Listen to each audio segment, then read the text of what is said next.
The roof of our Super Cub truck was peeled back. My skin tingled as I came back into consciousness. I knew the man sitting next to me was important. I knew I could trust him, but I didn't know who he was. My memories are kind of like snapshots, and they come in flashes. I didn't know my name, who I was, or that I had just authored my first book and contributed to 2 others. He gripped a book in his hands, his words and his eyes desperate for me to believe him. "See, Natalie, that's you. That's your name. You wrote this book." Although I knew I could trust him, I wasn't too sure he knew what he was talking about. "Are you sure?" I asked again. "Yes," he said with absolute certainty. And I held the book to my heart and I sobbed. I had always wanted to write a book. This I knew. That's the day I acquired a traumatic brain injury. Now, I'm hoping I won't need these, because at one point, these guys told me what was in the cupboards, where to find things, and even reminded me when to brush my teeth. So they're here just in case, to lean into. Although I remembered my name, where I was from, and the important people in my life within the first 48 hours, I still didn't know who I was. My brain felt like it was covered in mud. As days, weeks, months, and years passed, I still couldn't do the things I normally could. And I was fiercely committed to healing and to fixing myself and to get the old me back. I incorporated Eastern and Western medicine into my healing journey, and I still struggled. What this brain injury has shown me is healing is not always about recovering from an injury or beating an illness or fixing what we perceive to be broken. It took me a long time to get this. I knew a stove was for cooking with, but wasn't too sure how it worked. I knew a chair was for sitting on, but couldn't remember what it was called. I had trouble finding words. It's called aphasia. I had a hard time putting written sentences together. I was having the same conversation multiple times and didn't know it. I had a hard time looking at screens and being around bright lights. It's called photophobia. I knew I loved my husband, but I felt no connection to him. It was confusing to feel nothing when I was certain I loved him. I went from being 33 years old, in really good shape, and super healthy, to having stomach aches and blood in my stool. Who knew a brain injury would impact our gut health? Before the brain injury, I was a master multitasker. You know the person who's doing 5 things while having a conversation with you, and you think they aren't listening, but then they can repeat the entire conversation back to you? Yeah, that was me. Did you know people actually don't multitask? And multitasking is the ability to transition very quickly back and forth between multiple ideas. And the more quickly you can transition back and forth, the better multitasker you are. Well, this brain injury made multitasking really hard, slow, and most often impossible. I liken it to living out of a filing cabinet where all my skills, resources, memories, feelings, everything is filed away in it. And the kicker is, I don't know what's in it or where to find anything, and nothing is labeled. And that's why I have these. And when I am in a file working on something, like cutting a cucumber, for example, I'm literally walking myself through every step. How many steps do you think it takes to cut a cucumber? Maybe 3, 5? I brought my list. This is literally what goes through my brain. as I'm cutting the cucumber. Find the cucumber. See they're not on the counter. Look in the fridge. Open the fridge door. Scan the fridge. Look for green, because cucumbers are green. Open the bottom drawer. See the cucumber. Take it out. Close the door. Close the fridge. Wonder where cucumbers get cut. Is it on the table or the counter?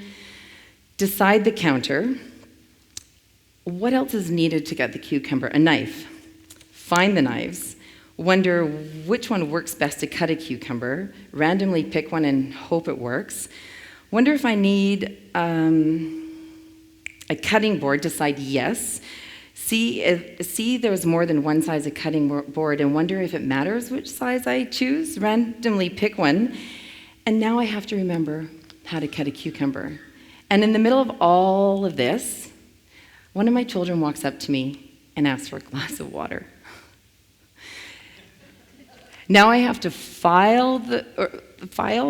away the file that I was working on and go and find the information buried somewhere in my brain to get a glass of water. And on my way to find this information, I'm literally repeating in my head over and over again, glass of water, glass of water, glass of water, to keep me on track. And then I find that information that tells me to find a glass, turn the tap on, and get a glass of water. And I eventually get the glass of water, and now I've got to pack up that file and go find what I was working on before being here. And in the meantime, my child ends up with a half-cut cucumber in their hand, and I don't remember what I was working on.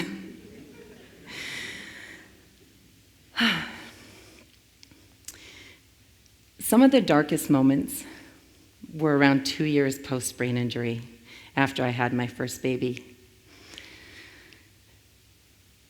I'd actually forget there was a baby in the house until I heard his cries. I'd tear around the house, and often I'd find him underneath a baby swing or with a half-changed, messy diaper. The hardest moments, and this is when I knew something was really wrong, is when I'd find him in the bathtub. How could I forget my baby in the bath? How is that even possible? I knew better. I was the oldest of 12, and I grew up looking after babies and children. When I realized this was happening, I did whatever I could to make myself stay in the bathroom. I'd sit beside the bathtub with a towel on my knee, reminding myself to stay put until that baby was wrapped in the towel. And I'd only put a tiny bit of water in the bottom of the tub, just around the drain. And I'd still find myself downstairs, hearing his cries, racing back upstairs to find my baby in the bath. Eventually, I put more safeguards in place, including locking the door with an old latch lock, and I placed objects in front of the door. And as long as I placed objects in front of the door that I physically had to move out of the way to get out of the bathroom, it worked. And eventually and thankfully, strategies and supports were put in place to help me. And now my baby's 13 and he can look after himself.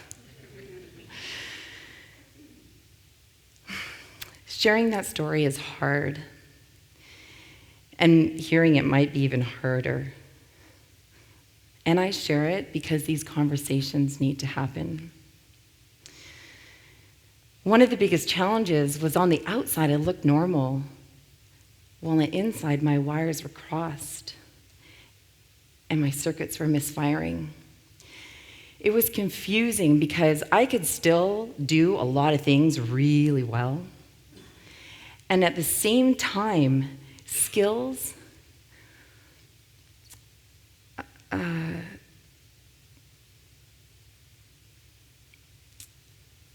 knowledge, and feelings I relied on were gone, or they were unreliable. One specialist told me healing from a brain injury defines slow motion. Typically, people see a lot of improvements and even full recovery in the first 2 or 3 years. And then after that, kind of slows down or even stops. I learned I'm not alone.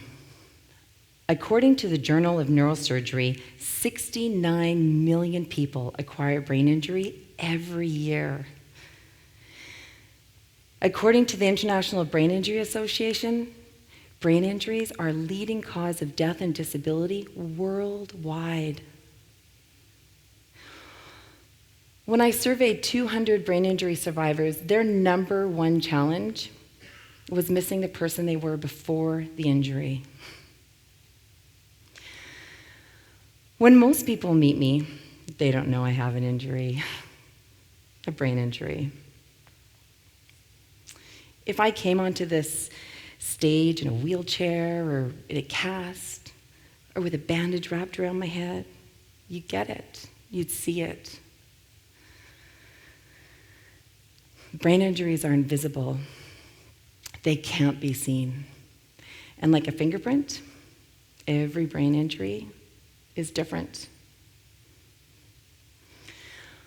For years, I was fiercely committed and determined to heal myself and to show the doctors who said the brain injury was permanent that they were wrong. In January of 2008, I was 37 years old. It was 4 years post-brain injury, and I was exhausted. I felt like a broken down old farm tractor, unsure how I was going to start each day, let alone tend the fields. And that's when I made a huge pivot. I shifted gears and I paused. I stopped trying to fix myself and beating myself up for everything I could no longer do. And I started to focus on who I was and what I could do. And I started to place value on who I was rather than on everything I no longer was. And that's when the brain injury began to blossom into a brain upgrade.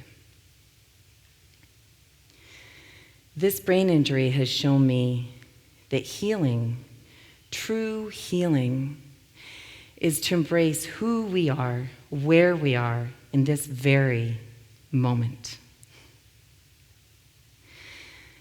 When I was in my 20s, I studied alternative medicine and fully healed myself from fibromyalgia and a previous concussion, ironically. And many of my clients had great success too. They healed themselves from injuries and different conditions, and then there were those who didn't. And I sat in wonder, curious, if they did something differently, or if they shifted, or maybe if they tried harder, if they could, in fact, heal. What this brain injury has shown me is healing does not have an end goal. Healing is not a place or a destination. It's not a clean MRI or a healed bone. Healing is more like a garden, a place where seeds are planted, weeds are pulled, stuff is composted, soil's enriched, and flowers bloom. Healing is being held in the hands of compassion and grace.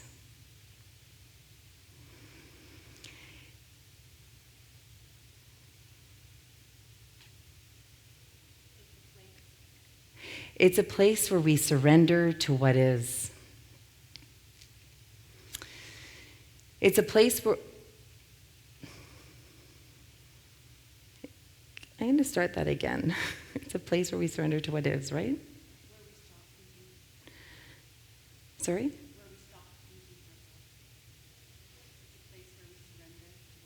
Okay, that's right. Okay. Thank you for your grace, everyone.